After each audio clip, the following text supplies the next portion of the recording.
संगत जी वाहिगुरु जी का खालसा वाहिगुरु जी की फतेह जी।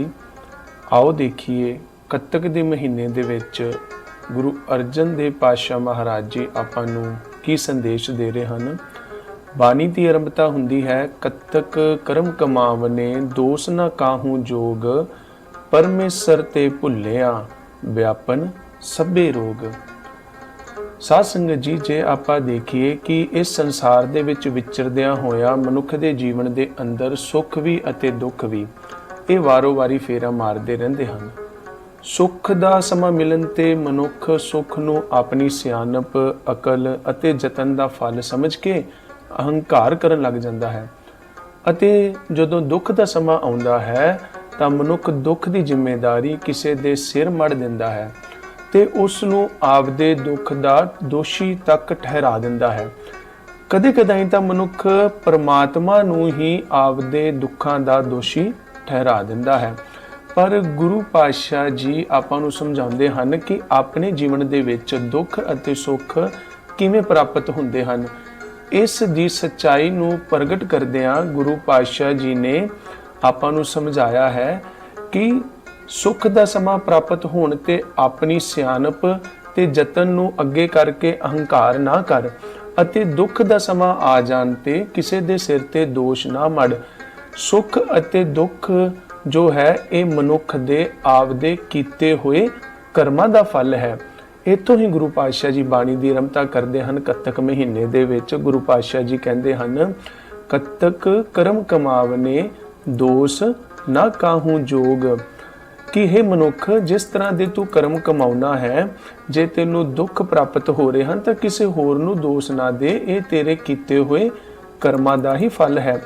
ਆਪਾਂ ਗੁਰੂ ਨਾਨਕ ਪਾਤਸ਼ਾਹ ਜੀ ਦੀ ਵੀ ਬਾਣੀ ਸਰਵਣ ਕਰਦੇ ਹਾਂ। ਗੁਰੂ ਪਾਤਸ਼ਾਹ ਜੀ ਫਰਮਾਉਂਦੇ, ਦੱਦੈ ਦੋਸ਼ ਨਾ ਦੇਉ ਕਿਸੈ, ਦੋਸ਼ ਕਰਮਾ ਆਪਣਿਆ, ਜੋ ਮੈਂ ਕੀਆ ਸੋ ਮੈਂ ਪਾਇਆ, ਦੋਸ਼ ਨਾ ਦੀਜੈ ਅਵਰ ਜਨਾ।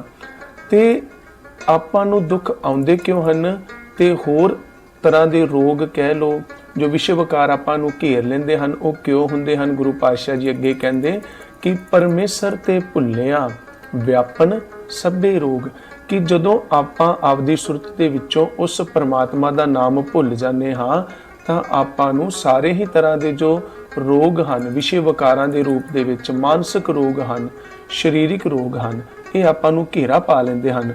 ਬਾਣੀ ਫਰਮਾਉਂਦੀ ਹੈ, ਸਭੇ ਦੁੱਖ ਸੰਤਾਪ ਜਾਂ ਤੁਧੋਂ ਭੁੱਲੀਐ, ਜੇ ਕੀਚਨ ਲੱਖ ਉਪਾਵ ਤਾਂ ਕਹੀਂ ਨਾ ਭੁੱਲੀਐ, ਜਿਸਨੂੰ ਵਿਸਰੈ ਨਾਉ ਸੋ ਨਿਰਧਨ ਕਾਢੀਐ, ਜਿਸਨੂੰ ਵਿਸਰੈ ਨਾਉ ਸੋ ਜੋਨੀ ਹਾਂਡੀਐ। ਕਹਿਣ ਤੋਂ ਭਾਵ ਹੈ ਕਿ ਜਦੋਂ ਪਰਮਾਤਮਾ ਦਾ ਆਪਾਂ ਨਾਮ ਭੁੱਲ ਜਾਂਦੇ ਹਾਂ, ਗੁਰੂ ਪਾਤਸ਼ਾਹ ਜੀ ਕਹਿੰਦੇ ਆਪਾਂ ਨੂੰ ਉਦੋਂ ਹੀ ਅਲੱਗ-ਅਲੱਗ ਤਰ੍ਹਾਂ ਦੇ ਰੋਗ, ਵਿਸ਼ੇ ਵਿਕਾਰ ਉਹ ਆ ਕੇ ਚੰਮੜ ਜਾਂਦੇ ਹਨ। ਅੱਗੇ ਗੁਰੂ ਪਾਤਸ਼ਾਹ ਜੀ ਫਰਮਾਉਂਦੇ ਹਨ, ਵੇਮੁਖ ਹੋਏ ਰਾਮ ਤੇ ਲੱਗਨ ਜਨਮ ਵਿਜੋਗ, ਖਿਨ ਮਹਿ ਕੋੜੇ ਹੋਏ ਗਏ ਜਿਤੜੇ ਮਾਇਆ ਭੋਗ। ਜਿਹੜੇ ਜੀਵ ਪਰਮਾਤਮਾ ਤੋਂ ਬੇਮੁਖ ਹੋ ਜਾਂਦੇ ਹਨ, ਪਰਮਾਤਮਾ ਦੀ ਹੋਂਦ ਹਸਤੀ ਨੂੰ ਭੁੱਲ ਜਾਂਦੇ ਹਨ, ਪਰਮਾਤਮਾ ਨੂੰ ਭੁੱਲਣ ਸਦਕਾ ਉਹਨਾਂ ਦੀ ਆਤਮਾ ਦੀ ਪਰਮਾਤਮਾ ਤੋਂ ਦੂਰੀ ਪੈ ਜਾਂਦੀ ਹੈ, ਅਤੇ ਉਹ ਜੀਵ ਆਤਮਾਵਾਂ ਪਰਮਾਤਮਾ ਤੋਂ ਵਿਛੜ ਕੇ 84 ਲੱਖ ਜੂਨਾਂ ਦੇ ਚੱਕਰ ਦੇ ਵਿੱਚ ਜੰਮਦੀਆਂ ਅਤੇ ਮਰਦੀਆਂ ਰਹਿੰਦੀਆਂ ਹਨ। ਤੇ ਜਿਹੜੇ ਮਾਇਆ ਦੇ ਪਦਾਰਥਾਂ ਨੂੰ ਇਹਨਾਂ ਜੀਵ ਇਸਤਰੀਆਂ ਨੇ ਚਿੱਤ ਲਾਇਆ ਹੁੰਦਾ ਹੈ, ਇਸ ਦਾ ਥੋੜਾ ਹੀ ਸਮਾਂ ਸਵਾਦ ਹੁੰਦਾ ਹੈ। ਥੋੜੇ ਸਮੇਂ ਤੋਂ ਬਾਅਦ ਇਹ ਮਾਇਆ ਦੇ ਪਦਾਰਥਾਂ ਦੇ ਵਿੱਚੋਂ ਇਹਨਾਂ ਜੀਵ ਆਤਮਾਵਾਂ ਨੂੰ ਸਵਾਦ ਆਣਾ ਬੰਦ ਹੋ ਜਾਂਦਾ ਹੈ ਤੇ ਹੁਣ ਇਹਨਾਂ ਨੂੰ ਉਹ ਕੋੜੇ ਹੀ ਜਾਪਦੇ ਹਨ। ਬਾਣੀ ਵੀ ਫਰਮਾਉਂਦੀ ਹੈ, ਤਿਸ ਸਿਉ ਬੇਮੁਖ ਜਿਨ ਜਿਉ ਪਿੰਡ ਦੇਣਾ, ਕੋਟ ਜਨਮ ਭਰਮੈ ਬਹੁ ਜੂਨਾ, ਕਿ ਜੇ ਮਨੁੱਖ ਉਸ ਪਰਮਾਤਮਾ ਤੋਂ ਜਿਨੇ ਆਪਾਂ ਨੂੰ ਜੀਵਨ ਦਾ ਮੂਲ ਬਖਸ਼ਿਆ ਹੈ ਉਸ ਤੋਂ ਦੂਰ ਹੋ ਜਾਵੇਗਾ ਤਾਂ ਮਨੁੱਖ ਵੱਖ-ਵੱਖ ਜੂਨਾਂ ਦੇ ਵਿੱਚ ਸਰੀਰ ਕਰਕੇ ਵੀ ਅਤੇ ਮਨ ਕਰਕੇ ਵੀ ਭਰਮਦਾ ਰਹੇਗਾ। ਬਾਣੀ ਵੀ ਫਰਮਾਉਂਦੀ ਹੈ, ਜਮ ਜਮ ਮਰੈ ਮਰੈ ਫੇਰ ਜੰਮੈ, ਬਹੁਤ ਸਜਾਏ ਪਿਆ ਦੇਸ ਲੰਮੈ। ਤੇ ਇਹ ਜੋ ਮਾਇਆ ਵਾਲੇ ਪਦਾਰਥ ਹਨ, ਇਹ ਕਿਸ ਤਰ੍ਹਾਂ ਕੋੜੇ ਜਾਪਦੇ ਹਨ। ਬਾਣੀ ਫਰਮਾਉਂਦੀ ਹੈ, ਮੂਰਖ ਭੋਗੇ ਭੋਗ ਦੁੱਖ ਸਬਾਇਆ, ਸੁਖੋਂ ਉੱਠੈ ਰੋਗ ਪਾਪ ਕਮਾਇਆ, हरखो सोग विजोग उपाय खपाया। कि ਇਹ ਇੱਕ ਸੀਮਤ ਸਮੇਂ ਵਾਸਤੇ ਹੀ, ਇਹ ਸਦੀਵੀ ਆਨੰਦ ਨਹੀਂ ਹਨ ਜੋ ਮਾਇਆ ਦੇ ਪਦਾਰਥ ਹਨ। ਸਦੀਵੀ ਆਨੰਦ ਕੇਵਲ ਪਰਮਾਤਮਾ ਦਾ ਇੱਕ ਨਾਮ ਹੀ ਹੈ। ਆਪਾਂ ਗੁਰੂ ਨਾਨਕ ਪਾਤਸ਼ਾਹ ਜੀ ਦੀਆਂ ਪੰਕਤੀਆਂ ਸਰਵਣ ਕਰਦੇ ਹਾਂ। ਖਸਮ ਵਿਸਾਰ ਕੀਏ ਰਸ ਭੋਗ, ਤਾ ਤਨ ਊਠ ਖਲੋਏ ਰੋਗ, ਮਨ ਅੰਧੇ ਕੋ ਮਿਲੇ ਸਜਾਏ, ਵੈਦ ਨਾ ਭੋਲੇ दारू ਲਾਏ। ਅੱਗੇ ਗੁਰੂ ਅਰਜਨ ਪਾਤਸ਼ਾਹ ਮਹਾਰਾਜ ਜੀ ਫਰਮਾ ਰਹੇ ਹਨ, ਵਿੱਚ ਨਾ ਕੋਈ ਕਰ ਸਕੈ, ਕਿਸ ਥੈ ਰੋਵੈ ਰੋਜ, ਕੀਤਾ ਕਿਛੂ ਨਾ ਹੋਵਈ, ਲਿਖਿਆ ਧੁਰ ਸੰਜੋਗ। ਹੁਣ ਜੀਵ ਨੇ ਪ੍ਰਭੂ ਨੂੰ ਭੁਲਾ ਕੇ ਜਿੰਨੇ ਮਰਜੀ ਮਾਇਆ ਦੇ ਭੋਗ ਭੋਗੇ, ਜਿਨ੍ਹਾਂ ਦਾ ਫਲ ਮਨੁੱਖ ਨੂੰ ਸਰੀਰਕ ਦੁੱਖ ਦੇ ਰੂਪ ਦੇ ਵਿੱਚ ਭੋਗਣਾ ਪਿਆ, ਅਤੇ ਅੱਗੇ ਵੀ ਜਦੋਂ ਧਰਮ ਰਾਏ ਨੇ ਨਿਆਂ ਕੀਤਾ ਉੱਥੇ ਵੀ ਭੋਗਣਾ ਪਿਆ। ਇਹਨਾਂ ਦੁੱਖਾਂ ਦੇ ਛੁਟਕਾਰੇ ਵਾਸਤੇ ਜੋ ਆਪਾਂ ਮਾੜੇ ਕਰਮ ਕਰਕੇ ਦੁੱਖ ਪ੍ਰਾਪਤ ਕਰਨੇ ਹਾਂ, ਇਹਨਾਂ ਦੁੱਖਾਂ ਦੇ ਛੁਟਕਾਰੇ ਵਾਸਤੇ ਗੁਰੂ ਪਾਤਸ਼ਾਹ ਜੀ ਕਹਿੰਦੇ ਕੋਈ ਮਨੁੱਖ ਵਿਚੋਲਗੀ ਕਰ ਹੀ ਨਹੀਂ ਸਕਦਾ, ਨਾ ਹੀ ਧੁਰ ਦਰਗਾਹ ਦੇ ਵਿੱਚ ਕੋਈ ਮਦਦ ਕਰ ਸਕਦਾ ਹੈ। ਮਦਦ ਕੇਵਲ ਇੱਕ ਪਰਮਾਤਮਾ ਦਾ ਨਾਮ ਹੀ ਹੈ ਜੋ ਉਸ ਧੁਰ ਦਰਗਾਹ ਦੇ ਵਿੱਚ ਮਨੁੱਖ ਦੀ ਬਾਹ ਫੜ ਸਕਦਾ ਹੈ। ਇਸ ਲਈ ਕਿਸੇ ਪਾਸ ਜਾ ਕੇ ਦੁੱਖਾਂ ਦੇ ਰੋਣੇ ਰੋਣ ਦਾ ਕੋਈ ਲਾਭ ਨਹੀਂ। ਜੋ ਆਪਾਂ ਕਰਮ ਕਰ ਰਹੇ ਹਾਂ, ਇਹ ਸਾਰੇ ਕਰਮਾਂ ਦਾ ਫਲ ਗੁਰੂ ਪਾਤਸ਼ਾਹ ਜੀ ਕਹਿੰਦੇ ਆਪਾਂ ਨੂੰ ਭੋਗਣਾ ਹੀ ਪਵੇਗਾ। ਕੀਤਾ ਕਿਛੂ ਨਾ ਹੋਵੇ, ਲਿਖਿਆ ਧੁਰ ਸੰਜੋਗ। ਅਤੇ ਕਿਸੇ ਦੇ ਹੋਰ ਦੇ ਕੋਈ ਮਦਦ ਕਰ ਵੀ ਨਹੀਂ ਸਕਦਾ ਅਤੇ ਕਿਸੇ ਦੇ ਕਰਨ ਦੇ ਨਾਲ ਕੁਝ ਬਦਲ ਵੀ ਨਹੀਂ ਸਕਦਾ। ਜੋ ਆਪਾਂ ਆਪਣੇ ਕਰਮ ਕਰਕੇ ਆਪਦੇ ਸੰਜੋਗ ਲਿਖ ਲਏ ਹਨ, ਉਸ ਦਾ ਫਲ ਆਪਾਂ ਨੂੰ ਭੋਗਣਾ ਹੀ ਪੈਂਦਾ ਹੈ। ਗੁਰੂ ਪਾਤਸ਼ਾਹ ਜੀ ਫਰਮਾਉਂਦੇ ਹਨ, ਆਪਾਂ ਪੜ੍ਹਨੇ ਹਾਂ ਜਪਜੀ ਸਾਹਿਬ ਦੇ ਵਿੱਚ, 19 ਪਾਪੀ ਆਖਣ ਨਾਹੇ, ਕਰ ਕਰ ਕਰਨਾ ਲਿਖ ਲੈ ਜਾਹੋ, ਆਪੇ ਬੀਜ ਆਪੇ ਹੀ ਖਾਹੋ, ਨਾਨਕ ਹੁਕਮੀ ਆਵੋ ਜਾਹੋ। ਕਿ ਉਸ ਪ੍ਰਮਾਤਮਾ ਦੇ ਹੁਕਮ ਦੇ ਅਨੁਸਾਰ ਮਨੁੱਖ ਨੂੰ ਪਾਉਣਾ ਹੀ ਪੈਂਦਾ ਹੈ, ਤੇ ਜੋ ਆਪਾਂ ਬੀਜ ਬੀਜਨੇ ਹਾਂ ਉਹ ਉਸ ਦਾ ਫਲ ਆਪਾਂ ਨੂੰ ਪ੍ਰਾਪਤ ਹੁੰਦਾ ਹੀ ਹੈ। ਬਾਣੀ ਵੀ ਫਰਮਾਉਂਦੀ ਹੈ, ਲੇਖ ਨਾ ਮਿਟਈ ਹੈ ਸਖੀ, ਜੋ ਲਿਖਿਆ ਕਰਤਾਰ। ਤੇ ਪਰਮਾਤਮਾ ਨੇ ਜੋ ਆਪਣੇ ਧੁਰ ਸੰਜੋਗ ਬਣਾ ਦਿੱਤੇ ਹਨ, ਜੋ ਪਰਮਾਤਮਾ ਨੇ ਨਿਯਤ ਕਰ ਦਿੱਤਾ ਹੈ, ਉਹ ਮਿਟ ਨਹੀਂ ਸਕਦਾ। ਤੇ ਹੁਣ ਆਪਣੇ ਉੱਪਰ ਹੈ ਕਿ ਆਪਾਂ ਕਿਸ ਤਰ੍ਹਾਂ ਚੰਗੇ ਕਰਮ ਕਰਕੇ ਆਪਦੇ ਜੀਵਨ ਨੂੰ ਸਫਲਾ ਕਰ ਸਕਨੇ ਹਾਂ। ਅੱਗੇ ਬਾਣੀ ਫਰਮਾਉਂਦੀ ਹੈ, ਵਡਭਾਗੀ ਮੇਰਾ ਪ੍ਰਭ ਮਿਲੈ, ਤਾਂ ਉਤਰਹਿ ਸਭ ਬਿਯੋਗ, ਨਾਨਕ ਕੋ ਪ੍ਰਭ ਰਾਖ ਲੇਹ, ਮੇਰੇ ਸਾਹਿਬ ਬੰਦੀ ਮੋਚ। ਬਹੁਤ ਹੀ ਉੱਤਮ ਭਾਗਾਂ ਦੀ ਬਦੌਲਤ ਜੇ ਕਿਸੇ ਪ੍ਰਾਣੀ ਨੂੰ ਪਰਮਾਤਮਾ ਦਾ ਮਿਲਾਪ ਪ੍ਰਾਪਤ ਹੋ ਜਾਵੇ ਤਾਂ ਉਸ ਪ੍ਰਾਣੀ ਦੇ ਸਾਰੇ ਦੁੱਖ ਜੋ ਹਨ ਉਹ ਦੂਰ ਹੋ ਜਾਂਦੇ ਹਨ, ਕਿਉਂਕਿ ਪਰਮਾਤਮਾ ਸਤ ਚਿੱਤ ਆਨੰਦ ਸਰੂਪ ਹੈ। ਸਤ ਚਿੱਤ ਆਨੰਦ ਸਰੂਪ ਦਾ ਮਿਲਾਪ ਜਿਨ੍ਹਾਂ ਜੀਵ ਇਸਤਰੀਆਂ ਨੂੰ ਪ੍ਰਾਪਤ ਹੋ ਜਾਂਦਾ ਹੈ, ਉਹ ਖੁਦ ਵੀ ਸਤ ਚਿੱਤ ਆਨੰਦ ਰੂਪ ਹੋ ਜਾਂਦੇ ਹਨ। ਫਿਰ ਵਿਛੋੜੇ ਦੇ ਦੁੱਖ ਦੂਰ ਹੋ ਜਾਂਦੇ ਹਨ। ਉਹ ਵਡਭਾਗੀ ਆਨੰਦ ਸਰੂਪ ਹੋ ਕੇ ਆਨੰਦ ਵਾਲੀ ਅਵਸਥਾ ਦੇ ਰੰਗ ਨੂੰ ਮਾਣਦੇ ਹਨ।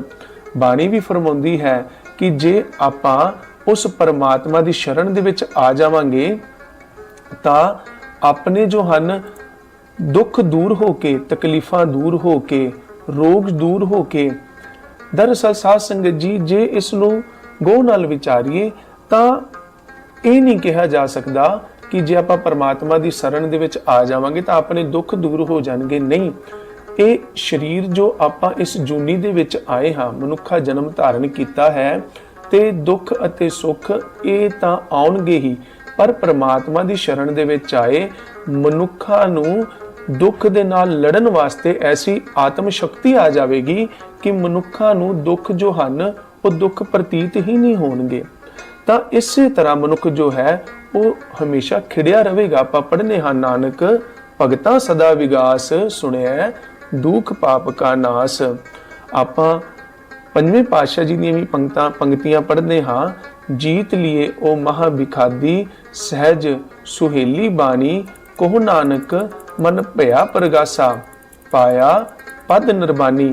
ਕਿ ਉਸ ਪਰਮਾਤਮਾ ਦੀ ਮਿਹਰ ਸਦਕਾ ਮੈਂ ਬਾਣੀ ਦੀ ਰੋਸ਼ਨੀ ਦੇ ਹੇਠ, ਜੋ ਬਾਣੀ ਮੈਨੂੰ ਰਸਤਾ ਦਿਖਾ ਰਹੀ ਹੈ, ਸਹਿਜ ਦੇ ਨਾਲ ਉਸ ਤੇ ਚੱਲ ਕੇ ਇਹ ਜੋ 5 ਤੱਤ ਹਨ ਜੋ ਮੈਨੂੰ ਦੁੱਖ ਦਿੰਦੇ ਰਹਿੰਦੇ ਹਨ, ਇਹ ਜੋ 5 ਵਕਾਰ ਹਨ, ਵਿਸ਼ੇ ਵਕਾਰ ਹਨ ਜੋ ਮੈਨੂੰ ਦੁੱਖ ਦਿੰਦੇ ਰਹਿੰਦੇ ਹਨ, ਮੈਂ ਇਹਨਾਂ ਉੱਤੇ ਜਿੱਤ ਪ੍ਰਾਪਤ ਕਰ ਲਈ ਹੈ।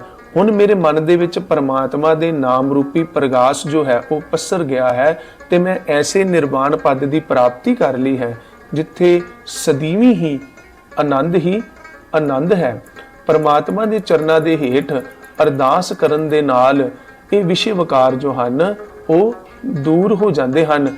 ਬਸ ਜਿਵੇਂ ਭਗਤ ਕਬੀਰ ਜੀ ਬੇਨਤੀ ਕਰਦੇ ਹਨ, 5 25 ਮੋਹ ਮਦ ਮਤਸਰ ਆਡੀ ਪ੍ਰਬਲ ਮਾਇਆ, ਜਨ ਗਰੀਬ ਕੋ ਜੋਰ ਨਾ ਪਹੁੰਚੈ, ਕਹਾਂ ਕਰੋ ਰਘੁਰਾਇਆ। ਇਸ ਤਰ੍ਹਾਂ ਆਪਾਂ ਨੂੰ ਅਰਦਾਸ ਕਰਨੀ ਚਾਹੀਦੀ ਹੈ। ਅਖੀਰਲੀਆਂ ਪੰਕਤੀਆਂ ਦੇ ਵਿੱਚ ਗੁਰੂ ਪਾਤਸ਼ਾਹ ਜੀ ਫਰਮਾਨ ਕਰਦੇ ਹਨ, ਕਤਕ ਹੋਵੈ ਸਾਧ ਸੰਗ ਬਿਨਸੇ ਸਭੇ ਸੋਚ, ਕਿ ਜੇਕਰ ਕੱਤਕ ਦੇ ਮਹੀਨੇ ਵਿੱਚ ਸੱਚ ਦੀ ਸੰਗਤ ਦੀ ਪ੍ਰਾਪਤੀ ਹੋ ਜਾਵੇ ਸ਼ਬਦ ਗੁਰੂ ਦੇ ਲੜ ਲੱਗ ਕੇ, ਤਾਂ ਉਹਨਾਂ ਜੀਵ ਇਸਤਰੀਆਂ ਦੇ ਸਾਰੇ ਚਿੰਤੇ, ਸਾਰੀਆਂ ਹੀ ਚਿੰਤਾਵਾਂ, ਸਾਰੇ ਝੋਰੇ ਫਿਕਰ ਉਹ ਸਦਾ ਵਾਸਤੇ ਦੂਰ ਹੋ ਜਾਂਦੇ ਹਨ। ਸੰਸਾਰ ਦੇ ਅੰਦਰ ਵਿਚਰਦੇ ਆਪਾਂ ਵੇਖਦੇ ਹਾਂ ਹਰ ਮਨੁੱਖ ਚਿੰਤਾ ਫਿਕਰ ਦੇ ਵਿੱਚ ਗਰਸਿਆ ਹੋਇਆ ਹੈ, ਝੁਰਦਾ ਹੋਇਆ ਹੀ ਆਪਣਾ ਸਮਾਂ ਬਤੀਤ ਕਰ ਰਿਹਾ ਹੈ। ਕਿਤੇ ਕੰਮਾਂ-ਕਾਰਾਂ ਦੀ ਚਿੰਤਾ ਹੈ, ਕਿਤੇ ਆਂਢ ਗੁਆਂਢ ਦੁਸ਼ਮਣਾਂ ਮਿੱਤਰਾਂ ਅਤੇ ਆਉਣ ਵਾਲੇ ਸਮੇਂ ਦੀ ਵੀ ਚਿੰਤਾ ਹੈ। ਅਨੇਕ ਪ੍ਰਕਾਰ ਦੀ ਚਿੰਤਾ ਤਥਾ ਮੌਤ ਦੀ ਚਿੰਤਾ ਵਿੱਚ ਫਸਿਆ ਮਨੁੱਖ ਦਿਨ ਰਾਤ ਚਿੰਤਾਤੁਰ ਰਹਿੰਦਾ ਹੈ।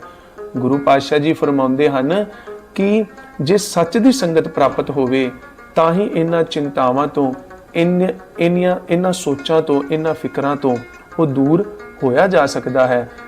ਗੁਰੂ ਪਾਤਸ਼ਾਹ ਜੀ ਫਰਮਾਉਂਦੇ ਹਨ, ਜਾ ਕੇ ਅਚਿੰਤ ਵਸੈ ਮਨ ਆਏ, ਤਾਂ ਕੋ ਚਿੰਤਾ ਕਤਹੂ ਨਾਹੀ, ਕਿ ਜਦੋਂ ਮਨੁੱਖ ਦੇ ਵਿੱਚ ਉਹ ਪ੍ਰਮਾਤਮਾ ਜੋ ਆਪ ਅਚਿੰਤ ਹੈ ਉਹ ਵਸ ਜਾਂਦਾ ਹੈ ਤਾਂ ਮਨੁੱਖ ਦੇ ਵਿੱਚ ਵੀ ਉਸ ਪ੍ਰਮਾਤਮਾ ਦੇ ਰੱਬੀ ਗੁਣ ਜੋ ਹਨ ਉਹ ਪ੍ਰਗਟ ਹੋ ਜਾਂਦੇ ਹਨ।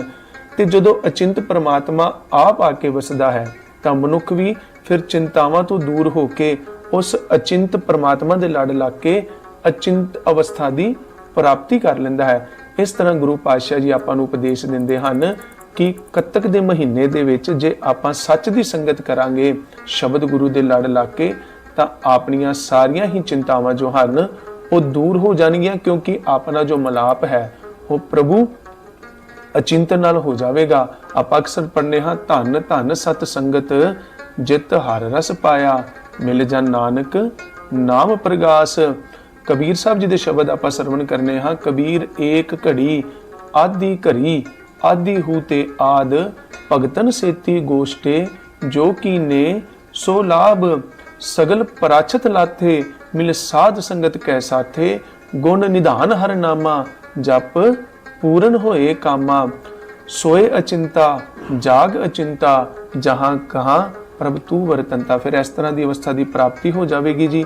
ਆਓ ਪ੍ਰਮਾਤਮਾ ਦੇ ਚਰਨਾਂ ਵਿੱਚ ਅਰਦਾਸ ਕਰੀਏ ਕਿ ਕੱਤਕ ਦੇ ਮਹੀਨੇ ਦੇ ਵਿੱਚ ਆਪਾਂ ਵੀ ਉਸ ਪ੍ਰਭੂ ਪਤੀ ਦੇ ਲੜ ਲੱਗ ਕੇ ਆਗੀਆਂ ਚਿੰਤਾਵਾਂ ਨੂੰ ਦੂਰ ਕਰੀਏ। ਵਿਚਾਰ ਕਰਨ ਦੌਰਾਨ ਹੋਈਆਂ ਭੁੱਲਾਂ ਚੁੱਕਾਂ ਬਖਸ਼ ਲੈਣੀਆਂ। ਆਓ ਰਲ ਮਿਲ ਕੇ ਫਤਿਹ ਦੀ ਸਾਂਝ ਪਾਈਏ। ਵਾਹਿਗੁਰੂ ਜੀ ਕਾ ਖਾਲਸਾ, ਵਾਹਿਗੁਰੂ ਜੀ ਕੀ ਫਤਿਹ।